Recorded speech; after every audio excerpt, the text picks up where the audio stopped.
Hi everyone, my name's Joyce. I go under the name Cool Cookie 59.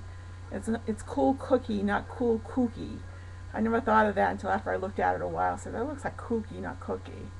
But anyways, this is my first official weight loss vlog, weight loss surgery vlog. And I have a few things to talk about. A few things that are happening now. I'm going to a nutritionist regularly. And she has me doing things now that I need to do after I have the surgery. And some of those things are leaving food on my plate, eating with small spoons and taking small bites, and chewing a lot. She wants me to get 65 grams of protein in a day, which I thought was hard to do.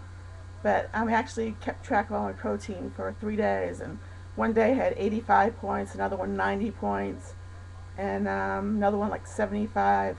Guaranteed I'm not going to be eating as much food as I did doing that thing there, but it was easy to get my protein in. And I didn't eat just meat, I ate a lot of dairy. And do you know that ramen noodles has four grams of protein in it for a serving, and there's two servings in a package?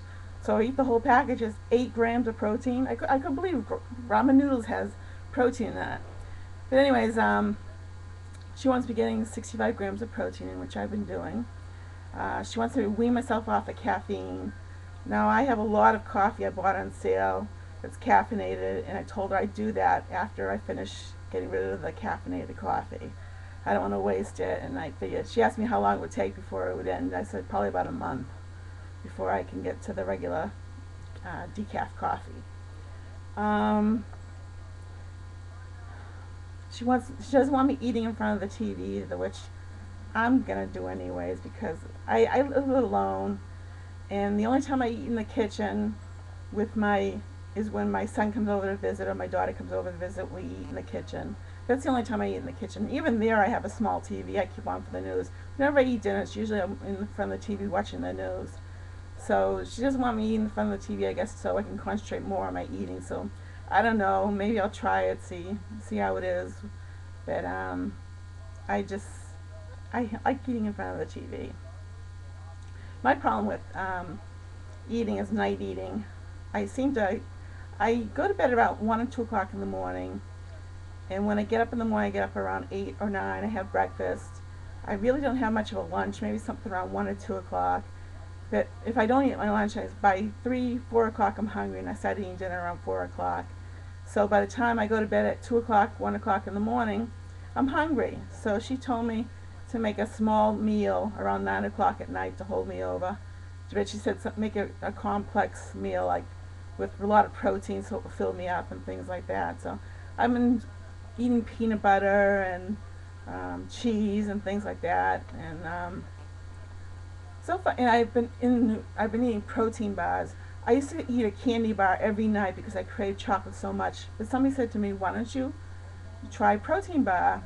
So it says it's probably the same amount of calories, but it's nutritious, and you're getting at least vitamins and fiber in and all that stuff. So I've been doing that at night around 10 o'clock at night. I've been having a protein bar, and I'm a diabetic too. My blood sugars haven't been too bad at night either. I'm surprised they're higher than normal, but they're not in the 200 range. They're usually around 150, 160, which isn't too bad for me. So it seems to be working okay. But and the protein bar really, it fills me up too. And it stops the craving for a chocolate bar too, because it has chocolate in it, and it's chewy. It lasts a lot longer than a chocolate bar would. It's, you chew a lot, and it helps my craving for eating something like that. So it's been good doing that. Um, so I'm talking about support now. I have gotten great support from my sister about the surgery. She's given me cards and saying, "Go for it, I'm with you," and all things like that. And it's been very encouraging to me. But I have a sister-in-law who doesn't want me to have the surgery, or she pretty much has basically said, not, to think really good and hard about it. And I have been. I've been thinking about it since before last summer. And I just wish she was on the bandwagon with me, because she's a really important person in my life. And I haven't really been talking to her too much about I've been going to seeing the surgeon, and nutritionist and all that stuff. I haven't really talked too much about it, but I think Sunday when I see her for Easter, I'm going to mention I have a surgeon appointment the next day and to talk to her a little bit more about it. Um, I just hope she can get on the same page with me with this. It's very important. You know, I have two kids, a 23-year-old daughter and an 18-year-old son. And I mentioned the first time I mentioned it to my daughter, she flipped out. She said, "No, you're not having the surgery. Absolutely not. You're not having it." And my son, I mentioned a few times to him. He sort of just ignores it. He doesn't really, say anything about it. But I can see their point because they're a little nervous. They lost their father last February. My daughter came home from work one day and found him on the floor in the living room dead. He had been sick, but it was a surprise too that he had died. And I think that's their reason is they don't want to lose me. And I respect that, but hopefully I can get a hold of my daughter a little later and talk to her more about it too. I haven't been saying too much about it in front of her either, just because of the response. Things I'm thinking I might miss, I'm worried about missing pasta. Eating pasta. I love a nice bowl of linguine with clam sauce. I'm worried, I'm not really worried, but I think that's going to be one of the things I really miss, is having different pasta meals. I love cooking, and I usually cook pasta every week. So I think that's one thing I'll be missing. And do I really never want to eat a cheesecake again? Those are the things that got me into trouble in the first place. So, maybe down the line I'll take a little bite of cheesecake sometime. Not a big piece, just a tiny piece.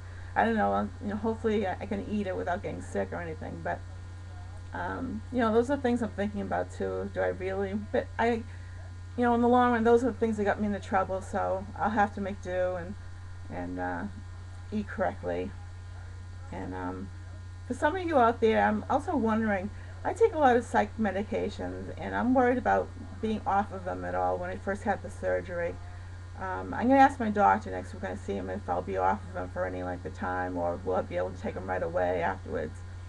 And it's important for me to get some of those meds in because I don't know how I'll be after the surgery.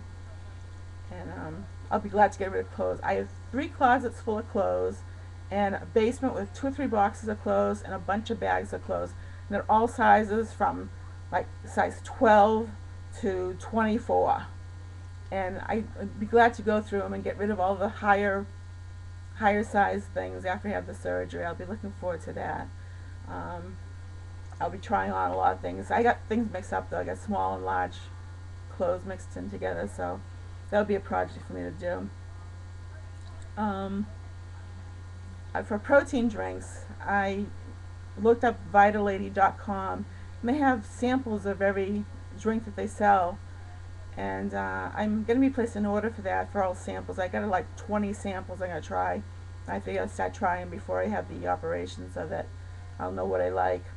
And I'll know what I like so that I can buy a bigger one and not waste my money on it. Right now the surgeon's planning to have me have the operation in April, but I told him my sister's coming to stay with me for a few days after the surgery, and she can't do it until May. So he said there'd be no problem to wait till May. So I'm seeing the surgeon this coming Monday afternoon, and I'll probably have a better idea of the situation at that time. That's about all I can think of right now. But remember, I'm cool cookie, not cool cookie. I may be kooky sometimes, but it's cool cookie. That's it for now. I'll keep in touch with you. And I hope you watch this video and leave comments. Thank you.